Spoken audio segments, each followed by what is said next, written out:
नमस्कार मैत्रिणींनो, मी दीपाली निधीज किचन मध्ये तुमचं सर्वांचं मनापासून स्वागत करत आहे। आज मी तुम्हाला आपल्या ह्या किचन मध्ये साबुदाणा खिचडी दाखवणार आहे। तीही कशी मोकळ्या पद्धतीने करायची, म्हणजे साबुदाणा हा पूर्णपणे कसा मोकळा व्हायचा हे तुम्हाला मी दाखवणार आहे। भिजवल्यापासूनची ती रेसिपी मी तुम्हाला पूर्णपणे दाखवणार आहे, कसा साबुदाणा भिजवायचा तो। तर आपण आता साहित्य बघू, चला तर। मी अर्धा बाउल आहे ना साबुदाणे घेतले, ते रात्रभर पाण्यामध्ये भिजत ठेवलेले होते। ते पण आहे ना साबुदाणे ना पूर्ण घ्यायचे असे आणि त्याच्यावरती ना फक्त थोडंसं पाणी वर येईल ना तेवढंच पाण्यामध्ये ते भिजवायचं आहे, नाहीतर आहे ना साबुदाणा मोकळा होत नाही, तो असा चिकट होतो। साबुदाण्यामध्ये जास्त पाणी राहिलं की साबुदाणा खूप चिकट आणि ना असं बलबलीत होतो। म्हणून साबुदाण्याला परफेक्ट आपल्याला जर मोकळा साबुदाणा हवा असेल व्यवस्थित असा, तर कमी पाणी टाकायचं। तर आणि आता अर्धा वाटी मी आहे ना शेंगदाणे घेतले आहेत, शेंगदाण्याचं कूट करायचं आपल्याला। आता हे 5 मिरच्या, मीठ,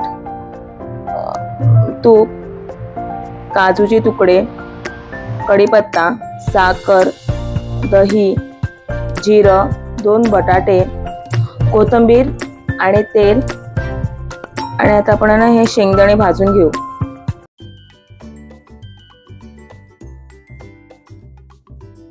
आपण आता कढई घेतली आहे, कढईमध्ये शेंगदाणे टाकलेले आहेत आणि ते व्यवस्थित खरपूस असे मी भाजून घेते।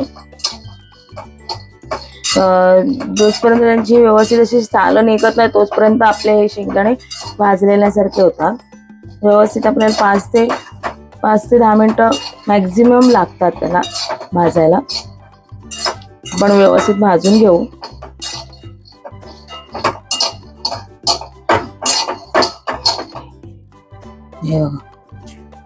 व्यवस्थित आहेत ना, बघा आपले शेंगदाणे आहेत ना भाजून झालेले आहेत व्यवस्थित आहे बघा। आपले व्यवस्थित साल पण निघतात आहेत बघा। तरी पण आहे ना आपण 5 ते 6 मिनिटं भाजायला ठेवायचे आहेत।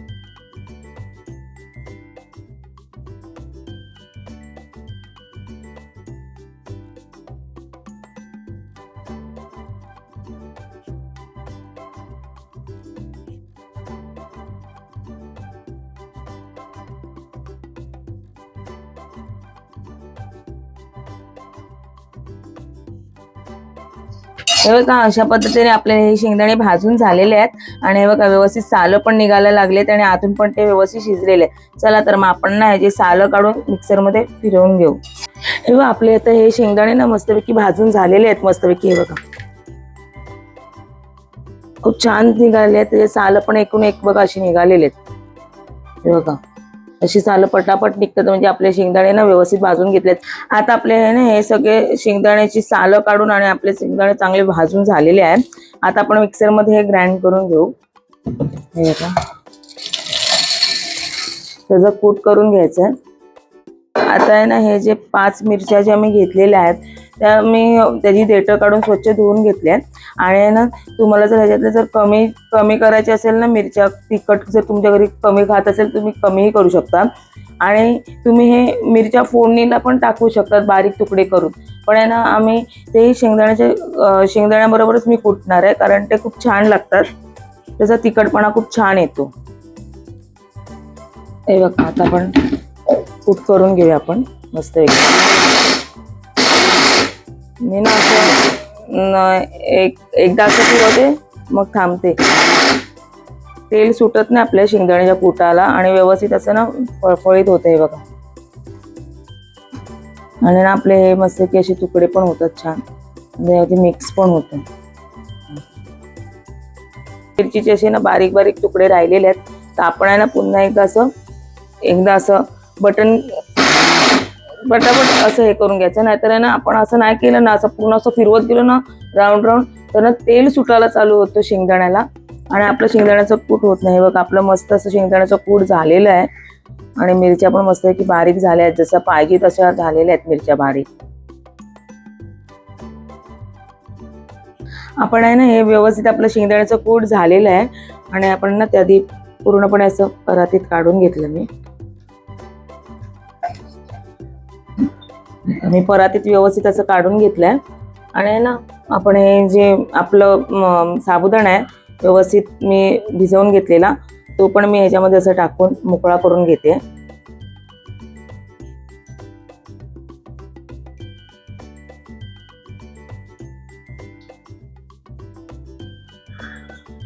हे बघा अशाच पद्धतीने आपण ना हा सगळा साबुदाणा आहे ना आपल्या बाउलमधून बाहेर काढून घेतलाय. आणि हे बघा अशा गुठल्या होतात, अशा गुठल्या होतात. तो आपण व्यवस्थित अशा मोडून घ्यायचा आणि आपला बघा साबुदाणा व्यवस्थित मऊसूत आणि व्यवस्थित मोकळा झाला तो ना आपण असं हे करून घ्यायचा.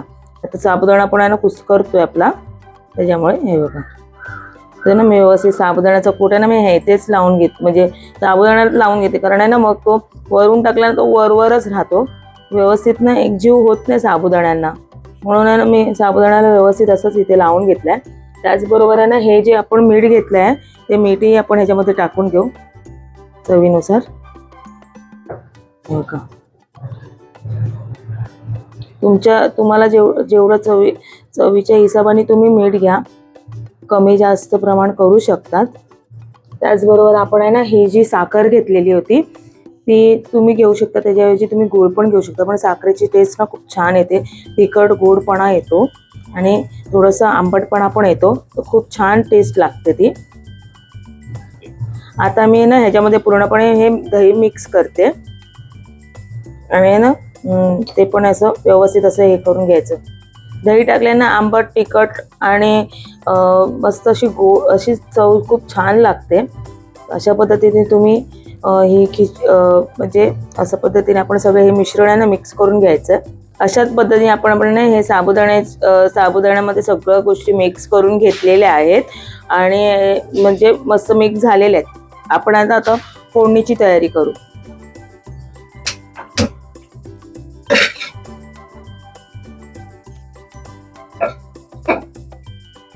आपण आहे ना कढई गरम करायला ठेवलेली आहे, त्याच्यामध्ये आहे ना आपण तेल गरम करायला ठेवूया.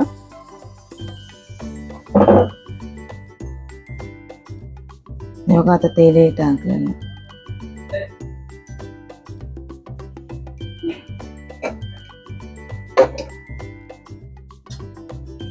आणि ना आपण तेल गरम होईपर्यंत ना आपण इथे गॅस स्लो करूया आणि ना आपले हे जे बटाटे होते ते बटाटे सोलून घेऊया आपण. कारण मी अगोदर बटाटे सोलून कापून ठेवून नाही देत पाण्यामध्ये, सगळे बोलतात पाण्यामध्ये ठेव म्हणजे ते काळे नाही पडत. पण आहे ना काळे पडायचा प्रश्न नाही आहे, पण ना त्याच्यातलं म्हणजे टेस्ट ना कमी होते बटाट्याची. म्हणून मी ना बटाटा ना पाण्यामध्ये टाकून नाही ठेवत, मी डायरेक्टली बटाटा जेव्हा मी करायला घेते ना तेव्हा मी फटाफट बटाटे सोलते आणि फटाफट मी ते टाकते. कारण मला ते पाण्यामध्ये टाकून बटाटे नाही आवडत. चला फटाफट असे मी बटाटे सोलून घेतलेत आपले मस्तपैकी आणि वॉश करून आता मी त्याचे बारीक बारीक पीसेस करून हे बघा आपले दोन्ही पण बटाटे सोलून झालेले आहेत. आता मी हे बटाटे सोलल्यानंतर त्याचे बारीक बारीक तुकडे करून घेते.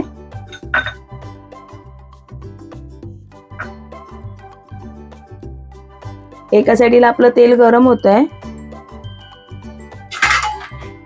हे बघा आता बारीक बारीक असे मी तुकडे करून घेते. त्याचे तुमच्या आवडीनुसार तुम्ही करू शकता तुकडे.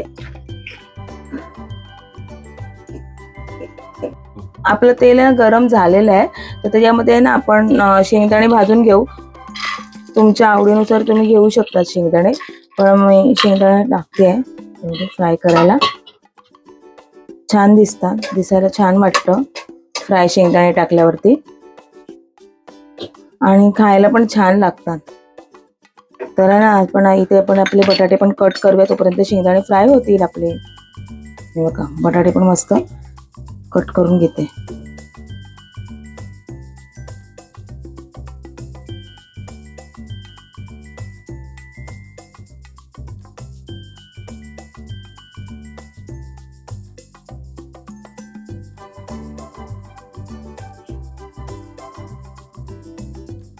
त्याच पद्धतीने आपल्याला हे शेंगदाणे भाजून झाले आहेत बघा. याची शेंगदाण्याची ना व्यवस्थित सालं निघालेली आहेत आणि व्यवस्थित असे ब्राऊन पण झालेले आहेत.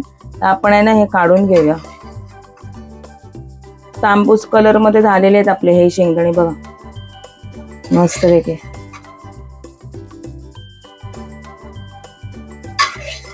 आता एक एक करून हे शेंगदाणे मी असे प्लेट मध्ये काढून घेते. हे बघा अशा पद्धतीने सगळे शेंगदाणे मी काढून घेतले.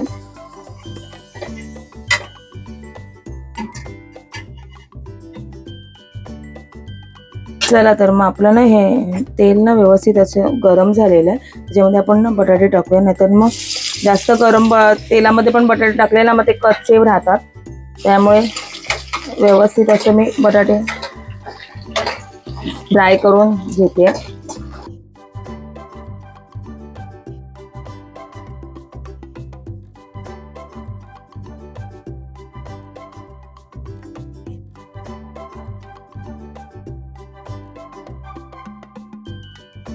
हे बघा आपले बटाटे मस्त की फ्राय झालेले आहेत. तर आपण आता ना हे डिश मध्ये काढून घेऊया आपल्या.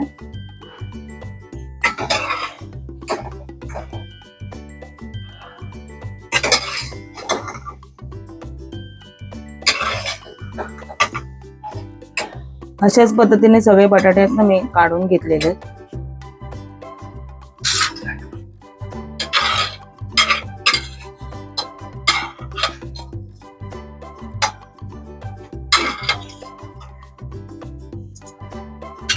बटाटे झालेले आहेत आपले फ्राय करून. तर आपण आहे ना हे जे काजू घेतले होते ते पण आपण मस्त की फ्राय करणार आहोत.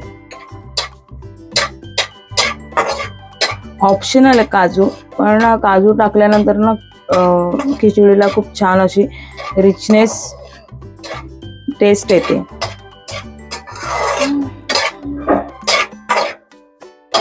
हे बघा अशा पद्धतीने आपल्याला काजू पण आहे ना ब्राऊन झालेले आहेत. जास्त ब्राऊन नाही करायचे आपल्याला थोडेच ब्राऊन करायचे. आणि ते पण आहे ना मी असे काढून घेते व्यवस्थित.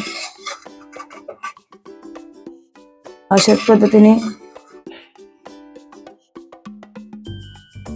पद्धतीने हे सगळे काजू आहेत ना मी काढून घेतले.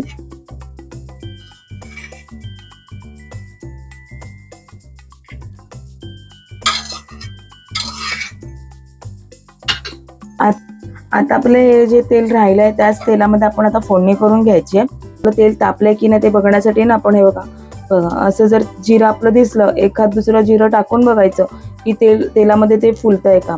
तर आपलं तरी पण आहे ना अजून तेल तापलं नाही जसं पाहिजे तसं. तर मग आपण थोडा वेळ वेट करूया. तेल ना गरम झालेलं आहे. आपण आहे ना ह्याच्यामध्ये जिरं टाकू. बघा आपलं हे जिरं मस्त की फुललेलं आहे. आणि जास्त आपल्याला ते करपायला पण द्यायचं नाही आहे. त्यामुळे ना हे कढीपत्त्याची पानं आहेत ती मस्त की अशी मी तोडलेली आहेत आणि ती आता मी ह्याच्यामध्ये टाकते. बघा मस्त की फोडणी आपली झालेली आहे. फोडणी झाल्याच्या नंतर आपण जे सगळं मिश्रण होतं जे आपण साबुदाण्याला हे करून घेतलेलं ते घ्यायचं आहे. आणि थोडीशी कोथिंबीर आपण टाकायची आहे. असं हे करून आपण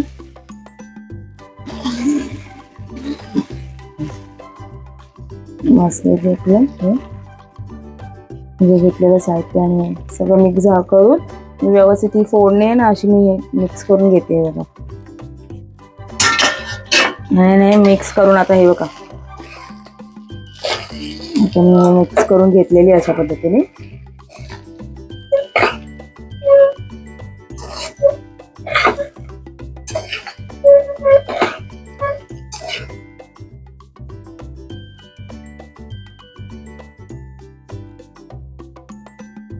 हे बघा मस्तपैकी आहे ना मी मिक्स करून घेतलेली आहे. एकजीव पूर्णपणे झालेली आहे आपली ही खिचडी. त्याच्यामध्येच आहे ना आपण आहे ना ह्या स्टेजलाच आपण आहे ना ही जे आपण जे तूप घेतलं होतं साजूक तूप ते टाकायचंय. आणि ते पण आपण व्यवस्थित असं मिक्स करून घ्यायचंय. साजूक तूप ना वरून टाकल्याने ना आपल्याला मस्त की तुपाचा जो छान असा स्मेल आणि मस्तपैकी आहे ना म्हणजे जे खायला ना खूप छान टेस्ट लागते त्याची तुपाची. मी ना इथे फोडणीसाठी तेल घेतलेलं आहे. पण जर तुम्हाला फोडणीसाठी जर तुम्हाला तूप हवं असेल ना तर तुम्ही तूपही घेऊ शकता.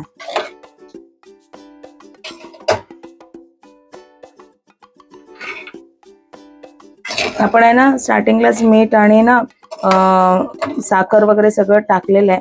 तर ते मस्तपैकी ना आता आपण ना ह्याला एक वाफ काढून घेऊया. व्यवस्थित अशी वाफ काढून घेऊया. आणि हे सगळं आता मिश्रण झालेलं आहे. तुम्हाला जर असं वाटत असेल की ही कोरडी वाटते खिचडी, तर म्हणजे असं म्हणजे शिजणार नाही किंवा काय नाही, तर थोडंसं ना तुम्ही तेल असं टाकू शकतात वरून किंवा तूपही टाकू शकतात. तर आहे ना मी आता हे तेल पण टाकलेलं आहे. मग तेल टाकल्याच्या नंतर पुन्हा असं एकदा मिक्स करा. साबुदाणे चिकट पण नाही झालेले आहेत आणि व्यवस्थित असे मोकळेच दिसतात आहेत. आणि आपण आता ह्याला मंद गॅसवरती, एकदम बारीक गॅसवरती ना आपण आहे ना त्याला आपण शिजायला ठेवूया झाकण ठेवून. हे बघा मी आता हे झाकण ठेवते ह्याच्यावरती. आपल्याला 5-6 मिनिटं झालेली आहेत. तर आपण झाकण ओपन करून बघूया. हे बघा आपण झाकण ओपन करून बघतोय. आपली खिचडी नाही मोकळी झालेली आहे.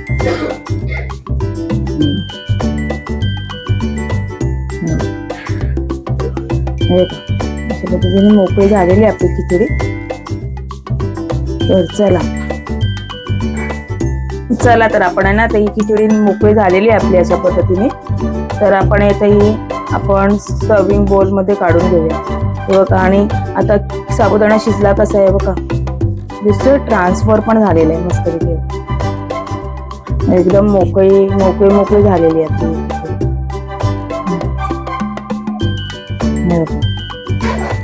छान झालेली आहे एकदम सुपर. चला तर आपण ना सर्विंग बोल मध्ये आता हे काढून घेऊया आणि सर्व करूया.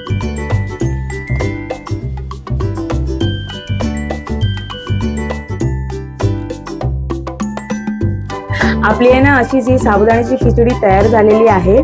साबुदाण्याच्या खिचडी बरोबर दही, त्यानंतर त्यावर चहा, हे परफेक्ट कॉम्बिनेशन आहे. तुम्ही तुमच्या घरी करा आणि माझ्या चॅनलला तुम्ही सबस्क्राईब करा, शेअर करा, लाईक करा. असेच नवनवीन व्हिडिओ बघण्यासाठी मला फॉलो करा. चला तर नेक्स्ट व्हिडिओमध्ये भेटू. बाय.